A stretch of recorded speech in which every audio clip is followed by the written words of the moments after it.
Olá, pessoal, boa noite. Renatinha já entrou, Maria Zélia, Tia Lúcia.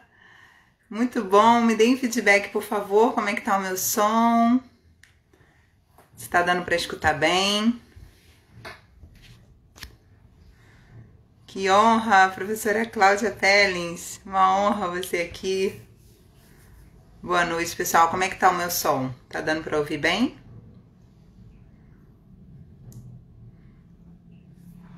Professor, tá joia? Obrigada. Obrigada. Professor Paulo Bastos já entrou aí.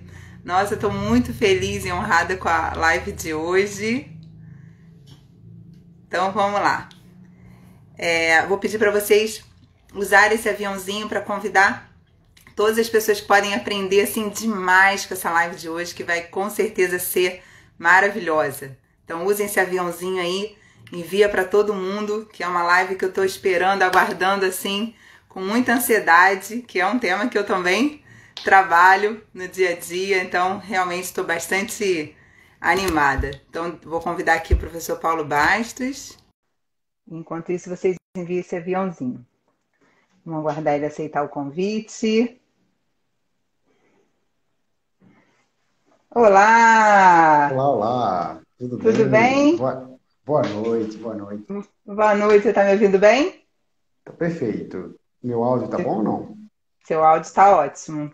Aproveitar e Legal. falar que essa tecnologia é fantástica, né? Você do outro lado do Brasil, eu aqui no Rio de Janeiro, e a gente pode se comunicar assim. Eu não tenho a honra de te conhecer pessoalmente, mas quero dizer que eu admiro demais o seu trabalho. Estou muito feliz por você ter aceito o meu convite para a gente fazer essa live, que tenho certeza que vai ser maravilhosa. Que é isso, Vanessa. A felicidade é minha sempre que alguém tem interesse de conversar sobre essas coisas que tanto me motivam. Então, se para você é satisfatório, para mim é tanto quanto. Certeza, obrigada. É uma honra para mim. Pessoal, vou apresentar aqui o professor Paulo Bastos, que é fisioterapeuta, formado pela Universidade Federal de Pernambuco, com curso de formação em osteopatia e quiropraxia, mestrado em ciências da saúde, com foco na atuação da fisioterapia nas doenças gastrointestinais. Paulo, então eu queria que a gente começasse a live com você falando como que surgiu o seu interesse por por esse assunto, né? Pelas doenças gastrointestinais, por essa questão visceral que você tanto estuda, e de como surgiu o somato visceral. Conta aí pra gente. Bora lá, então. Eu vou resumir, tá? Claro. Vanessa, veja, eu acho que olhar para trás e construir uma história, né? Fica fácil fazer esse estudo retrospectivo agora, mas uma série de coisas vão acontecendo, né? E a gente não necessariamente tinha isso planejado, programado, né? Mas daí, para de fato resultar, né? Esse processo todo, eu vejo como motivações muito importantes, de ordem pessoal mesmo, tá? Então, eu falo como paciente. Eu sou uma pessoa com história de queixa gastrointestinal e tudo. Então, eu imagino que muito por isso, dentro da fisioterapia, eu sempre busquei, desde muito cedo, explorar informações, enfim, informações que tivessem esse cunho, né? E daí chegou a hora de meio que trilhar um caminho próprio, né? Trilhar um caminho próprio quando eu me voltei muito para a evidência, muito para a metodologia de ciência mesmo, e me deparei com uma ampla literatura que mostra a possibilidade da gente, como fisioterapeuta, intervir nessas questões, né? E que, a princípio, ali parecia que a gente não estava explorando muito bem isso, né? Então, existia talvez um grande campo a ser explorado, eu me deparei com isso, em termos de literatura, fui para cima do mestrado, construir ali pelo menos alguma coisa em cima, organizar o conteúdo do curso, né? Então é um processo muito misturado, digamos assim, de ordem pessoal e profissional, sabe? E que, olhando para trás, não dá para necessariamente entender uma linearidade. Eu vejo como muito mais uma construção radial assim de fatores que foram levando a isso, mas que de certa forma parece que essa questão pessoal é muito forte, entendeu? Como motivação, tanto que por ironia, né, do destino um pouco, eu estava um convite que eu recebo para palestrar para a equipe de gastro aqui do HC, da Federal, que daí surgiu a possibilidade de iniciar toda a parte de pesquisa com mestrado e tudo, veio de uma consulta minha. Ou seja, eu estava ali com um paciente, né, com uma gastro, que hoje é amiga e manda um bocado de pacientes para mim. Eu estava me consultando e comecei a falar sobre o que eu vim estudando, inclusive o curso já existia, a gente já tinha um ano de curso. Ela ficou super interessada e disse, olha, eu que organizo as reuniões clínicas do Hospital das Clínicas lá na parte de gastro, eu queria que você fosse para lá para a gente conversar sobre isso. Está bom. Daí surgiu a possibilidade de prestar o concurso de mestrado e foi, né? Então, assim, de uma consulta pessoal surgiu uma abertura enorme profissional, digamos assim, né? Então, essas coisas ficam realmente meio misturadas e é um processo, como eu te disse, que vai sendo levado muito por esse sentido mesmo. Maravilha, muito bom. Eu sempre gosto de escutar a história dos meus convidados, porque muitos convidados eu não conheço pessoalmente, né? E por mais que eu assista várias lives suas, eu assisti uma live sua falando um pouco sobre a sua história. Eu falei assim, mas vou trazer um pouco dessa história também para as pessoas que estão assistindo aqui. Muito legal. Paulo, eu queria que a gente começasse a parte técnica, você relacionando um pouco o nosso título, né? Já que a gente colocou dor visceral e digestão, queria que você fizesse um pouco dessa correlação para a gente. Beleza. Não tem como separar uma coisa da outra, né? Dor visceral está. Na verdade, assim, são dois conjuntos, digamos, vamos pensar num modelo matemático, assim, né? Que tem uma interseção, mas que podem ser coisas distintas. A gente pode ter alterações da digestão que não cursam com dor, ou que a dor não é uma queixa principal, por exemplo. E a gente pode ter vários exemplos de dor visceral que não se relacionam com digestão. Mas eu procuro dar o foco, Vanessa, na interseção entre essas duas áreas, né? E talvez o grande exemplo que a gente tenha, né, para trazer isso na prática, para as pessoas entenderem, é a tão famosa síndrome do intestino irritável, né? Que está aí para a digestão, talvez como a fibromialgia está para o sistema musculoesquelético, algo nesse sentido, entendeu? Então, assim, dor visceral e digestão tem tudo a ver, se a gente focar em algumas coisas específicas, mas podem não ter tanta relação, a depender do que a gente esteja falando, né? Você pode ter dor visceral relacionada a questões ginecológicas, respiratórias, e que não vão necessariamente ter relação direta com a digestão.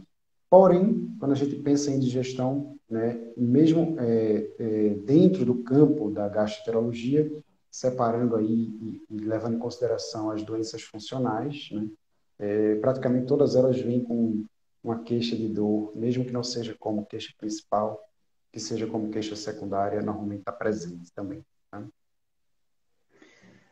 Paulo, fugindo um pouquinho, mas não fugindo tanto, nós temos hoje uma população cada vez com mais problemas digestivos, né, e problemas gastrointestinais. Então, por exemplo, na minha família eu tenho pessoas celíacas, tenho pessoas com síndrome de Crohn, tenho, enfim. E cada vez a gente escuta mais essas questões. É muita gente com refluxo, é um dos remédios mais vendidos hoje em dia, são remédios, são os prazóis, são os remédios para refluxo, Isso. problemas de intestino. Eu queria que você falasse um pouco para a gente por que isso está crescendo tanto? É a má alimentação? É a falta de atividade física? O que os papers estão falando sobre isso para a gente? Olha, Vanessa, existe se você for, a gente pode dividir essa história em duas etapas, né? De 2020 para trás e de 2020 para cá, porque, veja, em 2020, né, com a pandemia, muita gente conversando comigo falava, o que é que você está vendo? Eu estou vendo, infelizmente, um cenário pior, né? Cada vez mais um cenário pior, como você bem colocou. E se você pensar, talvez em 2020 nós tivemos a chance de ressignificar muita coisa nesse sentido, porque estivemos muito mais em casa, né? Então você passou a precisar dar conta da sua própria alimentação, você passou a comprar seus alimentos, você passou, entendeu? Então, assim, não existia mais tanto aquela história da terceirização. E esse é um grande ponto, né? Se a gente for levar para o lado social da digestão, não tem como não falar disso. Tem gente que não prepara absolutamente nada do que come. não sabe de onde vem nada do que come, né? Isso, se você pensar, é inimaginável para os nossos avós, né? Nossos avós, se você contar uma história dessa, eles iriam achar que você estava vivendo em outro planeta. Então, em 2020, nós tivemos talvez uma chance de dar mais atenção para a digestão, desde a alimentação até a evacuação. Estávamos em casa com o nosso banheiro, né, disponível, que era talvez a queixa de todo mundo, eu faço na rua porque não é o meu banheiro. Então, muitas coisas foram modificadas, e mesmo assim parece que o cenário piorou, né? Os trabalhos mostram uma incidência cada vez maior. Por exemplo, constipação, o último dado que a gente tem de incidência, né, que incidência vai ver justamente esse crescimento anual, né, da doença, 17% por ano. Veja, é assustador. E isso é muito dependente. A gente vê, por exemplo, regiões distintas diferirem muito com relação à prevalência da constipação. E quando você vai analisar, parece que os hábitos alimentares e de movimentação têm uma influência muito importante, né? Então, assim, como a tendência, né, é de piora nesse sentido, cada vez menos as pessoas comerem produtos naturais, as pessoas se movimentarem. Infelizmente, as chances são de piora, porque digestão depende disso, né? Digestão depende da gente oscilar bom estresse e relaxamento. Digestão depende de uma boa qualidade do sono. Digestão depende de uma movimentação adequada, sem ser extenuante, né? Uma movimentação extenuante, um atleta de alto nível, às vezes, ele sofre no sentido inverso, né? Uma boa hidratação, obviamente. Então, as pessoas estão se distanciando disso, né? Estão cada vez mais pedindo comida agora que estão em casa, né? Longe da alimentação mais pura, digamos assim. Não precisa ser aquilo. Eu não quero levantar a falácia do natureba, mas a gente precisa entender que existe um básico a ser contemplado, aquilo que a gente evoluiu, né, em termos de adaptação para digerir o que é necessário, o que não é necessário, enfim. E parece que esse básico está faltando, né? O básico de saber de onde vem o que você come, preparar algumas refeições, ter cuidado de distribuir bem ali os macronutrientes, enfim, qualquer nutricionista vai falar disso melhor do que eu. Mas na minha praia, digamos assim, na nossa, né, em termos de movimento, tá faltando muito, né? Sim, Tá absurdamente carente, né, a população em termos de movimentação. E aí, quando eu falo movimentação, não é só praticar um exercício, né? Tem muita gente que pensa só nisso. Eu faço uma hora de sei lá, qualquer coisa, 3 vezes por semana, e acho que isso contempla o que a gente precisa enquanto espécie para se movimentar e dar conta de várias funções, mas não, né? A gente precisaria de muito mais distribuído ao longo do dia, que não é necessariamente a prática apenas de um exercício regular. Mas, enfim, eu talvez não tenha perfeito. notícias tão boas para lhe dar nesse ponto, nesse tópico. Perfeito. E as pessoas estão, como tá muita gente trabalhando em casa, né, Paulo? As pessoas não se locomovem nem para ir e vir ao trabalho, nem para ir e vir às faculdades, às escolas, enfim, porque está muita coisa online. Exato. Então, essa postura sentado praticamente o dia inteiro é muito ruim. Eu tenho várias pessoas da família que são TIs, né, são da informática. Eles falaram que começa às vezes reunião às 7 horas da manhã, tem reunião até 6, 7 horas da noite, ou seja, sentado, né? É. Então isso ficou um pouco mais complicado, mas gostaria que você É tivesse que às notícias vezes melhores para me dar. mas é que eu vejo, sabe assim, Vanessa, o preço cobrado por isso não é imediato.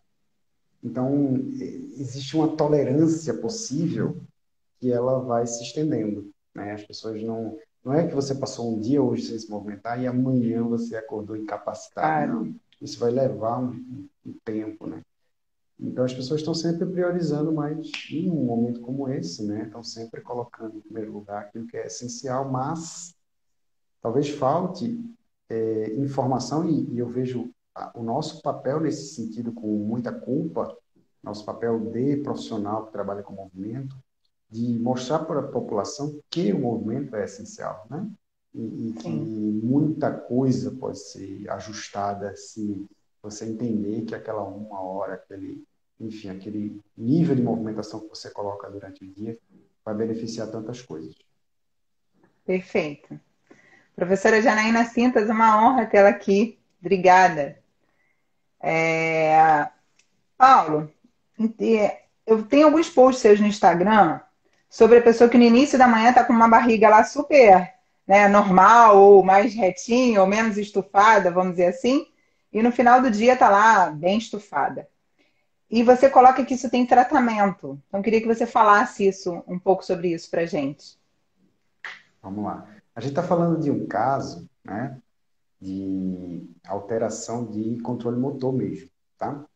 Não é qualquer caso de distensão abdominal, mas isso que você citou é uma das principais características que fazem como critério, né, para a gente estabelecer a distensão abdominal funcional. Ou seja, é aquela que não tem relação com uma doença clínica.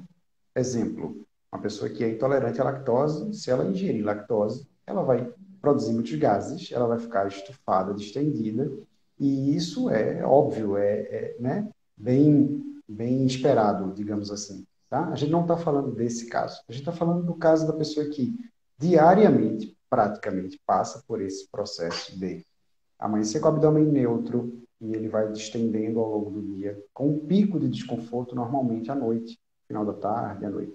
Tá? Que o pessoal, isso vem de um grupo lá de Barcelona, que termina sendo um outro grupo que estuda isso, além da gente aqui no Recife.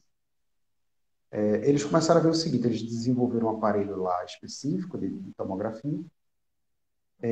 Essa pessoa que passa por esse processo, quando ela está com o abdômen neutro, com o abdômen distendido, digamos assim, não existe uma diferença real, Vanessa, da quantidade de coisas dentro do tubo digestório.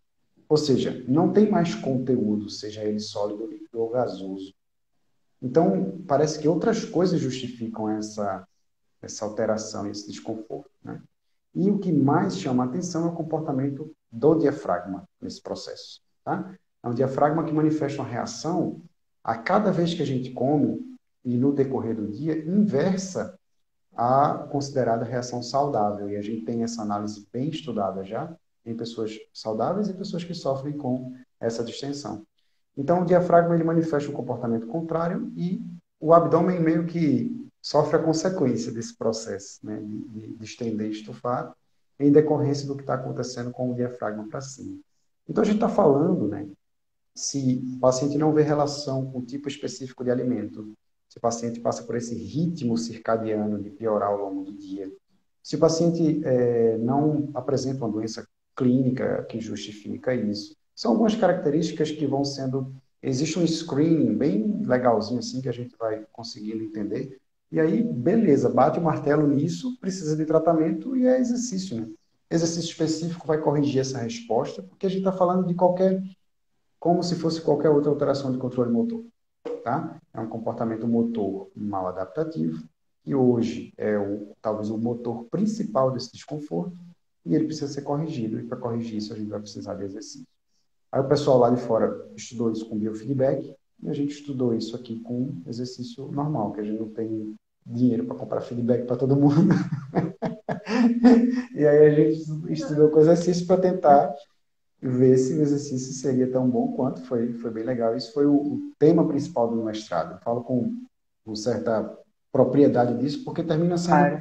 uma coisa bem pioneira mesmo nesse processo. Porque por muito tempo se achou que apenas a alimentação, apenas questões químicas envolviam esse quadro, e não. Cada vez mais a gente vê que se não tiver esse tratamento físico, motor, ou seja, com exercício, a coisa não vai ficar bem, né? Principalmente se tiver essa alteração de resposta muscular, né?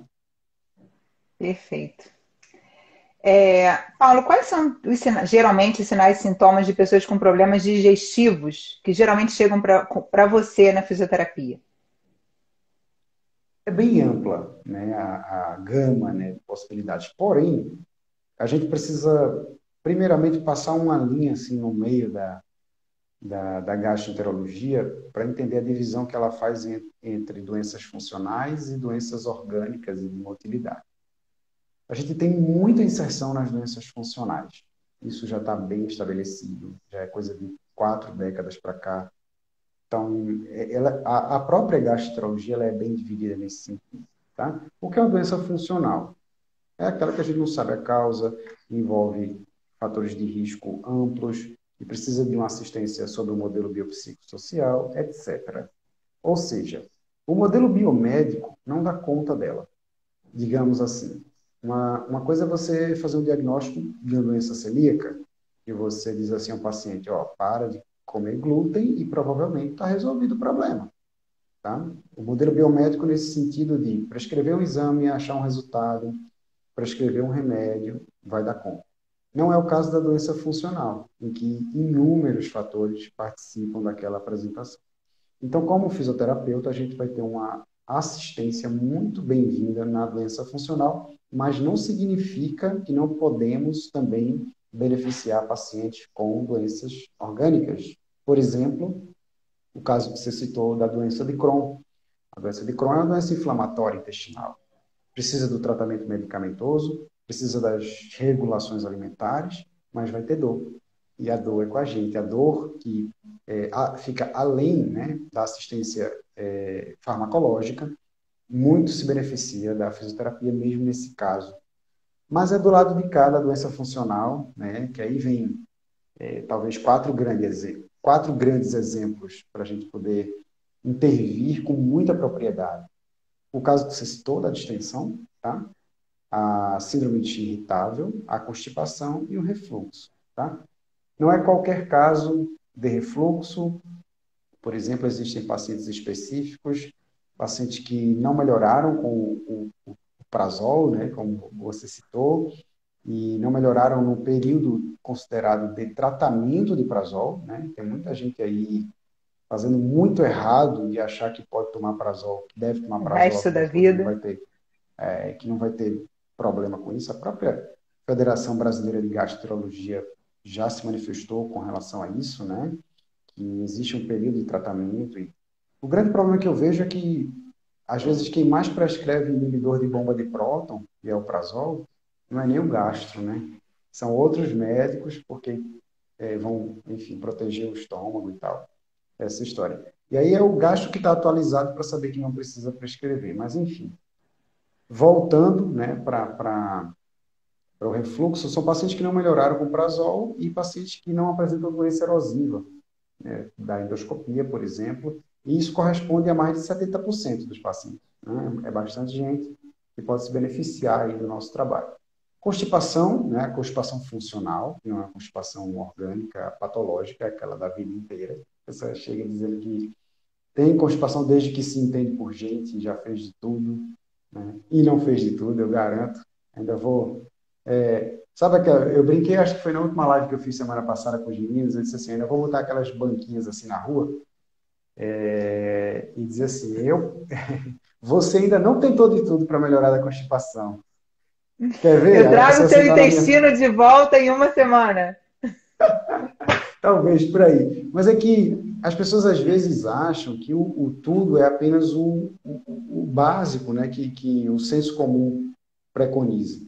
Né? Mas aí você fala, pô, a pessoa chama o intestino de preguiçosa, de preguiçoso, mas ela não pratica um exercício aeróbico regular, que seria o básico para poder ver se ele volta, né, a dar um sinal de vida. Não é o intestino que é preguiçoso, né? Enfim, Boa.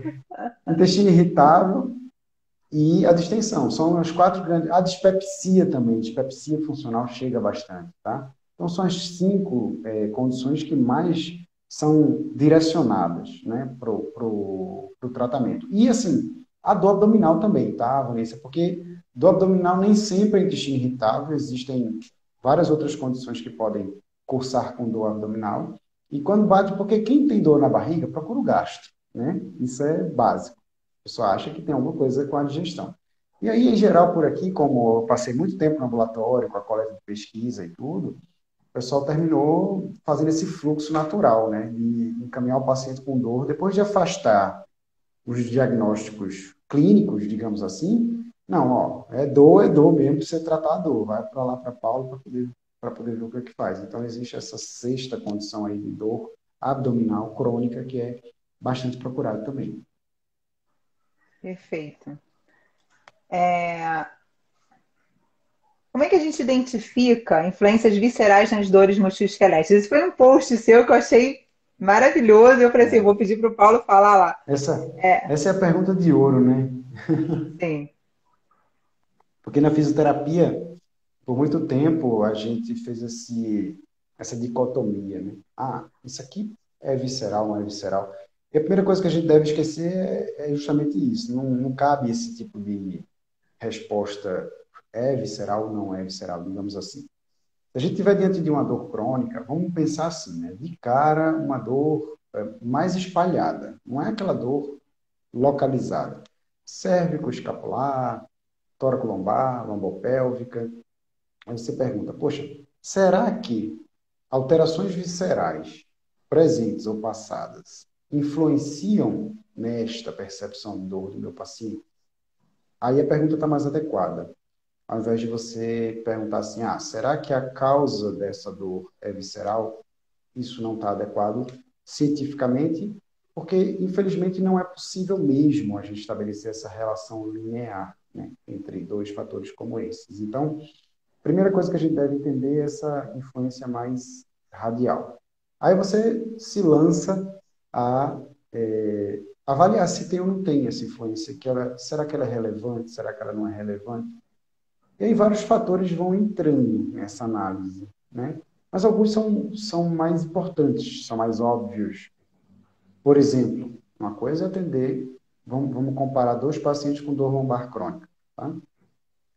Um paciente com apenas dor lombar crônica e outro paciente com dor lombar crônica e dor abdominal crônica, tá? Isso já diferencia bastante. O que a gente tem de dado mostra, por exemplo, que 20% dos pacientes com dor lombar crônica também se queixam de dor abdominal. E o fato de trazer a dor abdominal, né, como queixa, já acende uma luzinha de que algo visceral pode ter acontecido ou estar acontecendo. Não significa que aquele algo visceral é o responsável pela dor lombar. Mas, se existe uma dor visceral presente, ela certamente influencia na percepção de dor de forma geral a nível do sistema nervoso central. E a gente precisa entender isso porque reduzir essa sobrecarga, chegando lá para cima, pode significar uma melhora naquela outra percepção de dor. Mas não quer dizer que uma coisa estava causando a outra. Então, o paciente trazer a dor abdominal é uma característica relevante, né?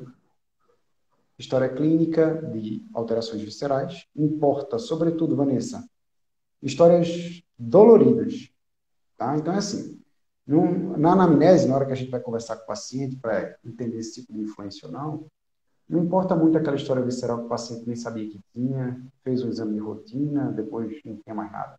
Cálculo renal, por exemplo, às vezes é assim, né? Sim. Importa aquele cálculo renal que foi dolorido, que a pessoa foi para o hospital, enfim, se internou e tal.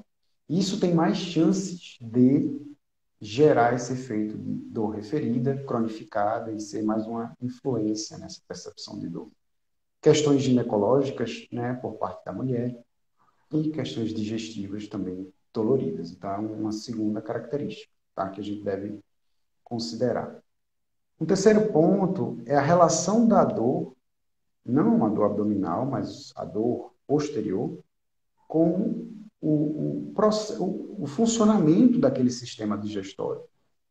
Então, uma coisa é o paciente que se queixa de uma dor cérvico-escapular e não tem absolutamente nenhuma história clínica gastroesofágica. Outra coisa é o paciente que se queixa dessa dor cérvico-escapular, apresenta uma queixa de refluxo importante e percebe que, quando ele piora do refluxo, aparece a dor anterior e a dor posterior piora. Então, essa relação vai dando para a gente uma ideia de maior importância desse fator visceral. E como quarto ponto principal, assim, nesse bloco de avaliação, é a emoção, né? Porque dor visceral e emoção não se dissociam. É claro que é difícil você mensurar isso no consultório, né? A gente está na frente do paciente, então você consegue ali fazer um determinado questionário, avaliar o comportamento, avaliar como o paciente fala, mas para a gente que está ali no dia a dia, trocando, né, figurinha com o paciente, é fácil identificar quando tem um quê de emoção além da conta naquele discurso de dor, né? E isso é uma coisa que remete a gente pensar em alguma questão visceral, porque não dá para separar lá em cima. Dor visceral e emoção são processadas em áreas do nosso sistema nervoso central muito semelhantes. Então, é como se o nosso córtex mesmo não conseguisse separar muito bem uma coisa da outra. Quando vem um, vem outro.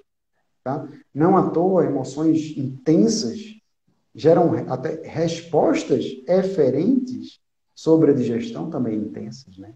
São as diarreias, os vômitos, né? Então, essa relação ela é muito próxima.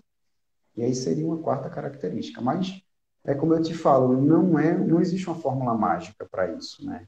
E aí a gente vai precisar realmente, o que eu sugiro para todo colega que vem fazer o curso, que quer, sobretudo, essa pílula da identificação da influência visceral, é você descartar todo o resto, né? A gente vai saber fazer o exame somatosensorial, o exame neural, o exame articular, o exame muscular, né? Então você vai Claro. construindo a sua avaliação.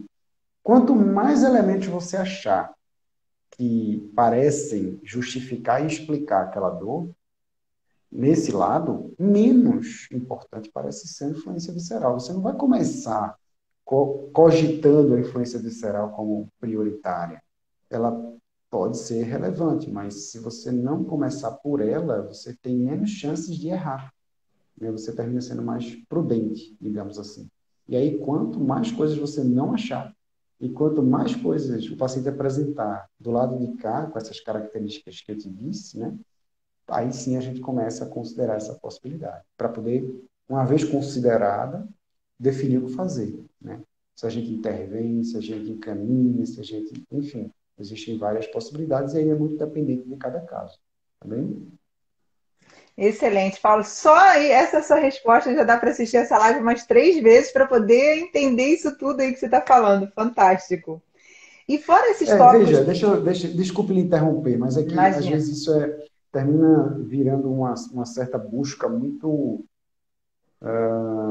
assim, digamos, incessante de alguns colegas, e a primeira coisa que eu faço é desencorajar, porque a gente talvez nunca tenha essa fórmula, a começar da nocicepção, do nociceptor, que ele... Veja, a confusão não começa na medula, quando chega uma fibra, né, visceral, uma fibra somática, e ali um neurônio comum pega essa informação e sobe para lá em cima, gerar um pouco de confusão. A confusão começa na periferia.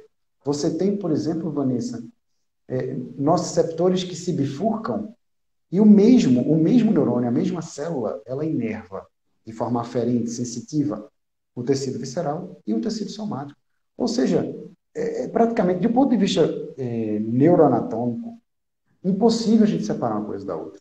Essa dor visceral da dor musculoesquelética, entendeu? Então, talvez nunca tenhamos realmente essa fórmula mágica, né? Mesmo que a ciência avance bastante, a gente tem inúmeros trabalhos sendo produzidos, isso pode nunca vir realmente. Paulo, fora esses tópicos que você acabou de abordar em relação à avaliação, o que não falta na sua avaliação referente às questões digestivas? O que é O que não importante para você falta, sempre tá?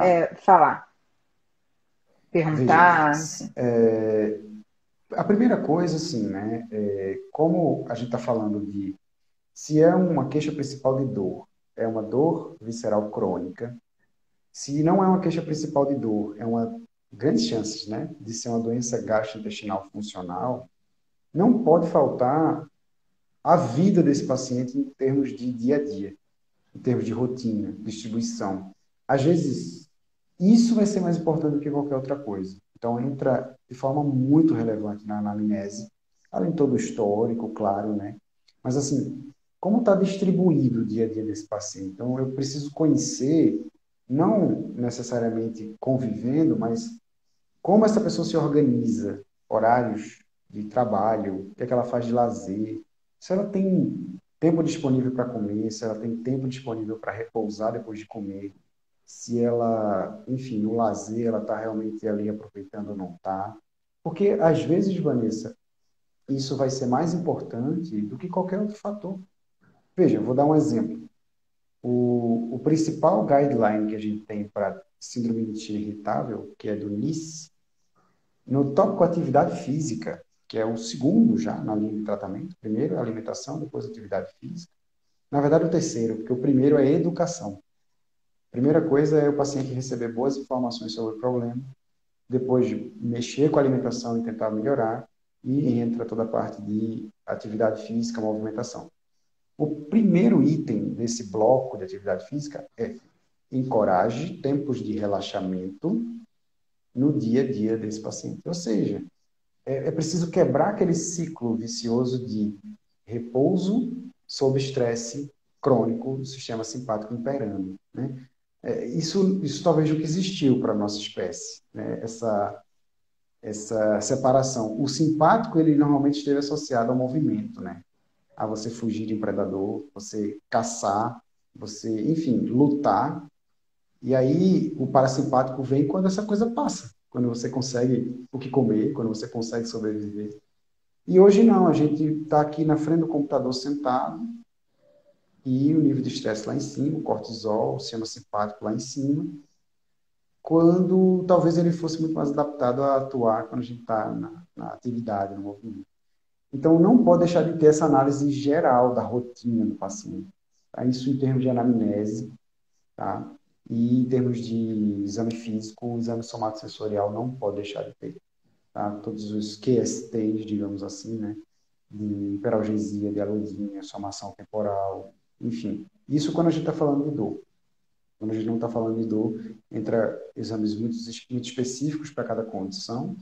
Por exemplo, um exame físico fundamental, tanto na distensão abdominal como no refluxo, é a consciência corporal que o paciente tem para alternar entre padrões respiratórios, para desenvolver determinados controles motores, variando posição, deitado, em pé, sentado, porque na hora de eu prescrever exercício específico para ele, vai ser fundamental saber que nível ele tem de, de consciência corporal e coordenação para poder começar dali. Entendeu? Então é muito variável a depender da queixa, da condição. Porém, você vê que é uma atenção que precisa ser muito ampla. Não é uma coisa tão específica. A gente vai meio que se apropriar do geral mesmo, sabe? Vai entrar assim para organizar a vida dessa pessoa, digamos assim, porque termina que, de fato, o nutricionista vai ficar muito preso à alimentação, né? O médico, muitas vezes, à medicação, e vai ter que ter alguém para dar essa organizada geral, entendeu? E eu, muitas vezes, ocupo esse papel mesmo, assim, no decorrer do tratamento, tá? Perfeito. E como é que hoje em dia está a atuação da fisioterapia, né, ou seja, em relação ao tratamento, que a avaliação você já falou, nas doenças gastrointestinais com essas dores viscerais? O que a gente tem hoje de ciência do que realmente, além da atividade física que a gente tem que propor, enfim, fazer toda essa interferência na qualidade de vida, conversar com o paciente sobre isso, mas o que tem hoje em relação a tratamento desses pacientes, fora essas intervenções? Vanessa, é principalmente voltado para exercício, tá? Principalmente, assim. Como eu comecei a live dando o exemplo, a maior condição que representa o que a gente está conversando aqui é a síndrome do intestino irritável, tá? Pela repercussão mundial, enfim, por tudo que ela representa, tá? Aí quando você vai analisar o que é que, pega assim, né? Faz uma fatia de tudo que concerne a fisioterapia, pensando no tratamento da síndrome do intestino irritável. Você vai ver que, eu me arrisco a dizer que mais de 80% disso tem produzido é com exercício, tá? Dosagem de exercício, a contribuição, a separação entre exercício e atividade física, usar o exercício como tratamento da dor. Esse é o ponto, que é extremamente, extremamente diferente de usar exercício para desenvolver capacidade física, tá? E para essa pessoa com síndrome do intestino irritável, e em geral, veja, a gente está falando de uma condição que traz um mecanismo de dor nociplástico, em que é fundamental que eu estenda a minha avaliação não ao local apenas a digestão, mas principalmente a essas vias responsáveis pela por levar informação e pela percepção de dor, tanto vias que são ascendentes como descendentes, esse equilíbrio, ele parece que está todo perturbado. Então, avaliar isso para esse paciente vai ser fundamental. Muito, muito mais importante do que qualquer avaliação periférica, digamos assim, tá? Estrutural ali, local do abdômen, a dor desse paciente não necessariamente está acontecendo por uma alteração tecidual, uma lesão no abdômen. Ela está acontecendo por uma desregulação, por uma plastia da circuitária que envolve dor, daí o nome de mecanismo nociplástico, como está acontecendo na fibromialgia, como está acontecendo na dor lombar crônica primária. Então, para regular isso, a gente tem que entender o que está alterado, se a maior alteração é uma exacerbação dessa informação que vai da periferia para o centro, e quando chega lá para cima, enfim, bombardeia o nosso sistema nervoso central, ou se está faltando a capacidade do sistema nervoso central jogar um filtro e uma inibição descendente, né? E aí entender isso e usar exercício para tratar essas alterações é profundamente diferente de usar exercício para melhorar condicionamento, melhorar força, ou seja o que for. É usar exercício para tratamento da dor. E, em geral, essas pessoas, por experiências prévias, têm muito medo do exercício, do movimento, porque já passaram por experiências desagradáveis, né? Porque o exercício não foi preconizado para tratar a dor, foi preconizado para desenvolver alguma capacidade física, entendeu? Então, assim, a ciência é muito ampla, mas resume-se basicamente a exercício geral específico, né? Eu gosto de não falar exercício, o nome exercício. Eu gosto de pensar assim, o bloco da vida dessa pessoa que envolve movimento. E movimento é muito mais do que exercício. Vai envolver, né, como essa pessoa se movimenta, a qualidade desse movimento, mas o dia a dia dela em termos de níveis de atividade física diária, exercícios gerais já praticados, muitas vezes, são pacientes que me procuram e já praticam musculação, crossfit, pilates, seja o que for, funcional. Então, hoje mesmo, eu estava aqui, antes da gente começar, conversando com um personal lá de Porto Alegre, de um paciente que eu atendi antes de ontem, antes de ontem não, perdão, semana passada, antes de ontem foi domingo. Eu estou um pouco fora de órbita, viu, com esse evento aí que a gente fez, mas... E aí, assim, veja que coisa, ele mora nos Estados Unidos, o personal dele é de Porto Alegre, e ele fez a consulta comigo em relação à constipação, né? E a gente estava batendo papo justamente por isso, porque ele já é uma pessoa ativa, ele já pratica 3 vezes por semana exercício online com esse personal, já tem nos outros dias outras atividades, e qual é o meu papo com ele? Ó, se a gente quiser colocar a digestão dentro desses teus objetivos aí, a gente vai precisar seguir algumas cautelas, né? E aí aquilo. Então, existe um grande campo que é regular exercício geral já praticado, mas sem contraindicar, né? A gente precisa fazer o máximo possível para se adaptar ao que já é feito. E os exercícios específicos, né? Que aí são basicamente nossa responsabilidade, e aí é muito dependente de cada condição. Vai ser indicado para as correções aí mais de controle motor, digamos assim.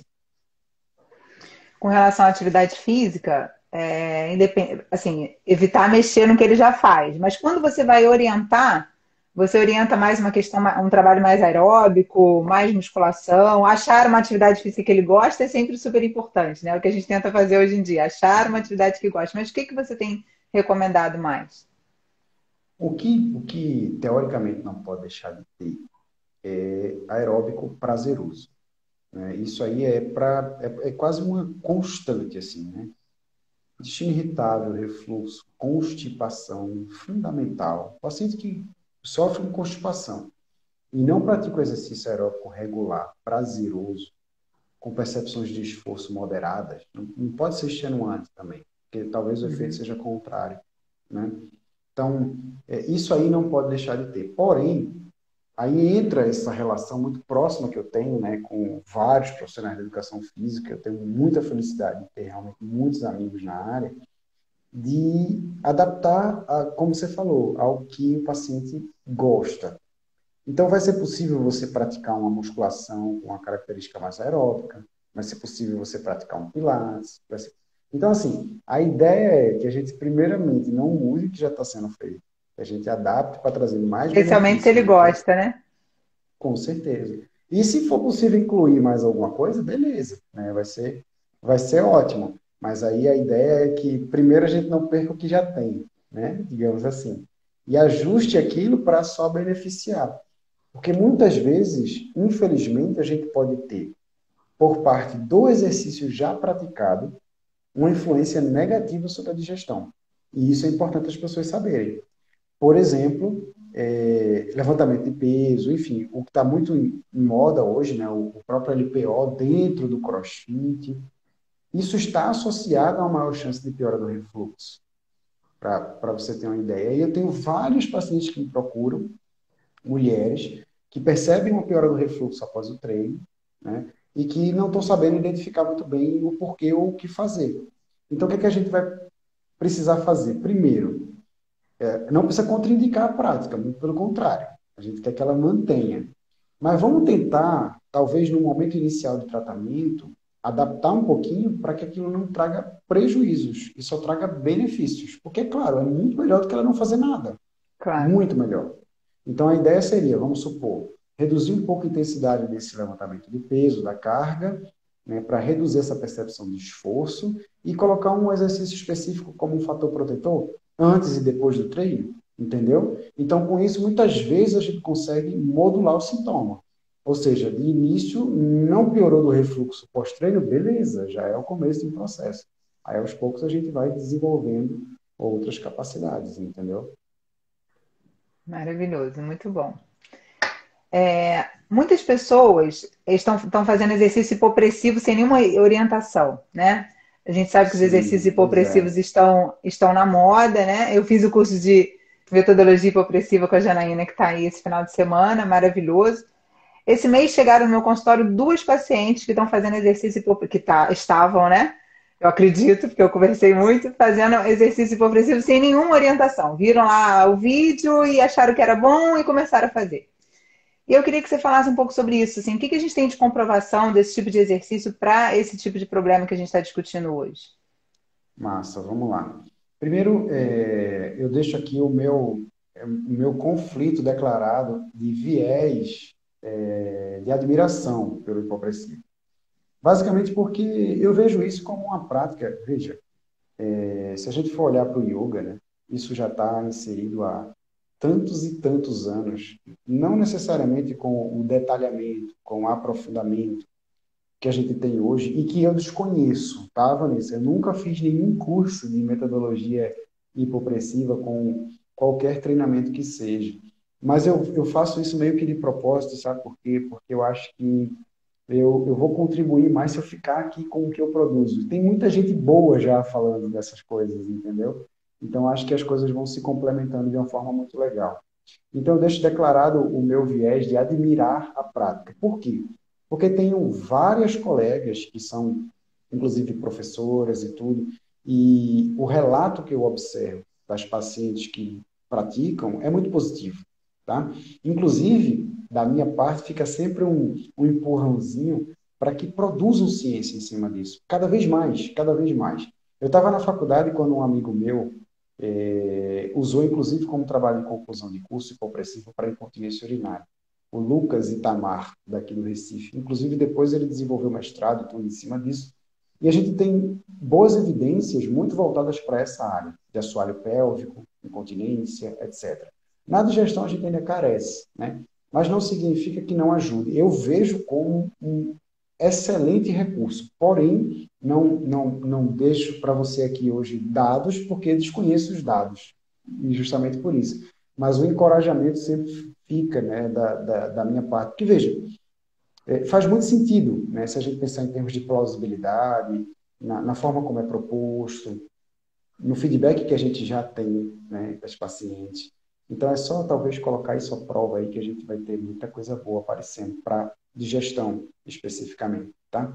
Então, num primeiro momento, se a gente for analisar friamente, a gente tem muita coisa para assoalho pélvico, tá? E a Sim. tendência é que isso vá subindo. Porque, veja, a minha pesquisa mesmo aqui, com exercício específico para distensão, foi a primeira vez que a gente analisou prevalência de incontinência urinária em mulheres com síndrome do intestino irritável e distensão abdominal funcional, tá? E a gente achou, veja que coisa, é claro que a minha amostra, ela não é para estudo epidemiológico, porque ela é pequena para isso. Mas a gente achou uma prevalência de quase 50% de incontinência urinária em mulheres com 35 anos de idade, em média. Então, Uau! veja, se uma mulher desenvolve essa queixa de distensão abdominal, parece que isso é um fator importante para se relacionar com um aumento de chances, ou, enfim, não sei, uma simples associação para a incontinência urinária. E alguém precisa olhar para isso. Então, quando a gente vê que o hipopressivo ele ajuda na incontinência, é muito provável que, por uma lógica muito simples de funcionamento do corpo, ele beneficie lá em cima também. Porque uma coisa não dá para separar da outra. Claro. Entendeu? Então, quando a gente pensa nessas questões de controle motor envolvendo a digestão, muito provavelmente vai vir coisa boa, e eu espero que venha. Mas, a princípio, eu Também desconheço, para acredito. dizer. Né? Pois é. Na Também prática, a gente acredito. vê bastante. Sim, o meu grande questionamento com as minhas pacientes é fazer sem nenhuma orientação, né? E Sim, assim, não, aí é pedir para se dar mal, né? Assim como qualquer outra coisa, né? Porque o pessoal, às vezes, tem vídeo meu aqui no Instagram, no YouTube, que é assim, distensão abdominal funcional, exercício. O que é que eu quero? Mostrar para o profissional, eu converso com o profissional, né? Qual a ideia por trás do exercício para ele entender. Aí as pessoas perguntam, mas não mostrou o exercício? Claro que eu não vou mostrar o exercício. Você tem que ser avaliado por um profissional. Como que você quer fazer exercício por conta própria sozinho, né? O Instagram e o YouTube virou um autoconsultório, né? As pessoas vão querer ali exatamente, executar o tratamento sem serem avaliadas. Não vai ser possível. A chance de você se dar mal é muito grande, né? Então, com é melhor não certeza. arriscar. Paulo, a minha última dúvida para eu não passar do tempo é muitas vezes você também tem um post seu que eu achei muito interessante sobre isso, porque é uma coisa que eu também já refleti bastante sobre esse assunto, que é as pessoas que fazem aquela respiração totalmente invertida, né? Deixam o abdômen tenso o tempo todo. E muitas vezes porque a mãe fica, barriga para dentro, menina, bota essa barriga para dentro, ou vai fazer algum curso de modelo, ou algum curso de postura, enfim, seja o que for, e aí fica lá, Ou barriga assistir para o dentro. bem-estar, né? Assistir o bem-estar. Isso.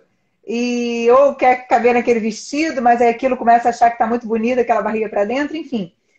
Eu queria que você falasse um pouco sobre isso para a gente, a questão da respiração e a questão dessa barriga o tempo todo em tensão.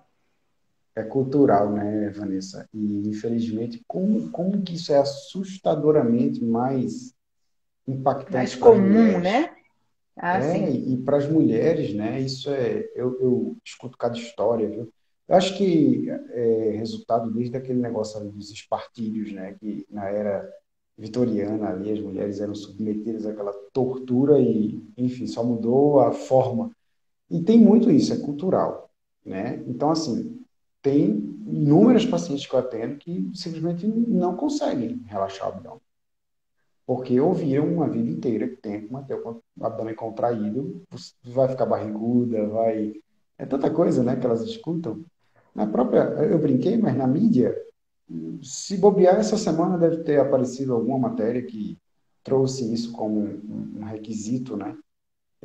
Infelizmente, isso ainda acontece. E as pessoas parece que, como existe talvez um ganho, digamos assim, imediato estético, você murchar voluntariamente a barriga, e a sensação de recompensa lá para cima pode favorecer a replicação dessa atitude até se transformar num hábito.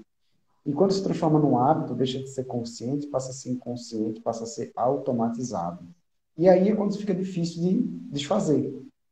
E é onde eu encontro muita paciente que me procura com queixa digestiva, por exemplo, distensão abdominal, e a pessoa não sabe relaxar o abdômen. O tratamento vai começar aí.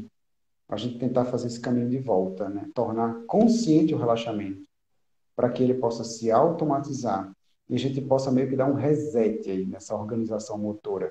Porque aquilo ali não, a gente não tem nenhum dado mostrando o benefício dessa prática, seja para qualquer sistema musculoesquelético, urinário, ginecológico, digestório. Nada, nada. Muito pelo contrário, possíveis prejuízos muito concretos, né, e evidentes dessa prática, tá certo? Então, assim, a ideia é mostrar que abdômen, parede abdominal como um todo, precisa funcionar como qualquer outro grupo muscular. Você está preparado para atender às demandas que se colocam sobre ele, né? Então, é, a primeira etapa do tratamento, e talvez a mais importante, vai ser essa: ressignificar, reorganizar o que é relaxamento e contração daquele abdômen que está parasitado, né? Ele está parasitado com a atividade muscular mantida, e isso só vai ser ruim, a gente não vai conseguir colocar, imagina, conseguir colocar um trabalho de exercício respiratório com controle motor específico para corrigir um problema desse de diafragma, com o abdômen tenso e parasitado desse jeito, não vai dar. Né? Então, por isso que a minha fala, né, na rede social, nesse sentido, ela é muito de cunho informação pública mesmo, assim, sabe? Parem com isso, esqueçam isso, não tem por que fazer isso. Se você não faz nada ou fazer isso, é melhor não fazer isso, porque não tem benefício e só vai te atrapalhar com outras coisas que você queira colocar em prática, né? Então, tem que ter muito cuidado com isso, muito cuidado mesmo, né? Porque as pessoas não entendem muito bem às vezes e, enfim, ainda existe muita informação veiculada no sentido contrário, né? De que tem que contrair o abdômen o tempo todo para proteger coluna, para prender o xixi, para não sei o quê, para não sei o quê. E não tem nada disso. A gente vê que não tem evidência que respalda essa prática para nada. E, pelo contrário, as chances de prejuízo são muito grandes. Perfeito. Paulo, está acabando o nosso tempo, então eu queria que você falasse do seu curso, que eu já fiquei assim, super ansiosa para me inscrever lá, todo mundo, a galera aí ficar sabendo. Então fala do seu curso Legal. online para gente. Veja, estamos amanhã encerrando a inscrição para a última turma, né? Nesse formato aí grandão que ele tá. E E o o pessoal está próximo perguntando, formato vai ser como, Paulo? eu não sei ainda, Tá Vanessa, porque pensando? veja, eu sou uma pessoa que, assim, para mim as coisas têm que ter início, meio e fim, entendeu? Salvo algumas coisas envolvendo família, que obviamente não tem fim, né? Mas, assim, profissionalmente falando, o que é que eu fiz? Eu agora consegui produzir dois outros módulos, incluir no curso, e a ideia de dizer, ó, é a última turma, porque é a última vez que ele vai ser disponibilizado nesse formato grandão, assim, sabe? Amplo e condensado. Mais para frente, se a gente retorna o presencial, se a gente faz um modelo misto, se a gente faz um curso talvez prático, ao vivo, só para quem já fez a base anterior, entendeu? Existem outras possibilidades. Então, eu quis encerrar esse ciclo, né, para poder ter a cabeça livre aí para pensar em outra coisa depois, tá? Então, amanhã encerram as inscrições. Quem tiver interesse, o link está lá no perfil. É só entrar no site, tem todas as informações. Termina sendo aí o resultado de alguns bons 10, 15 anos de estudo, né, organizados em termos de conteúdo, preconizando pela evidência, né? O que a gente tem de respaldo para poder intervir como fisioterapeuta na dor visceral e nas doenças gastrointestinais. Então, a ideia é compartilhar com os colegas o que é a minha realidade, basicamente, de consultório mesmo, do dia a dia. Tá? Que é basicamente isso daí. É um novo campo, né? Digamos assim, é uma nova possibilidade que se abre, é olhar para os pacientes que você já tem de uma outra forma, contemplando outros sistemas, contemplando outras alterações que podem influenciar bastante naquilo que você já trabalha, tá? A Nayara perguntou aqui quanto tempo. Essa turma a gente está liberando 2 anos, Nayara, tá? Justamente porque as pessoas estão tão sobrecarregadas com coisa online, né, Vanessa? Todo mundo está cheio de Verdade, Paulo. curso. Não vou nem Eu te falo, olha, contar. libera esse negócio, eu não quero problema, deixa as pessoas tranquilas, já baixa de estresse na vida de todo mundo, deixa 2 anos aí, não é possível. Que em 2 anos, né, o pessoal não vai conseguir fazer. Então, vai devagarzinho lá no seu tempo que você vai conseguir fazer, tá, Nayara? E qualquer coisa, fala comigo, que se for o caso, a gente prolonga mais esse negócio aí. Isso não é um problema.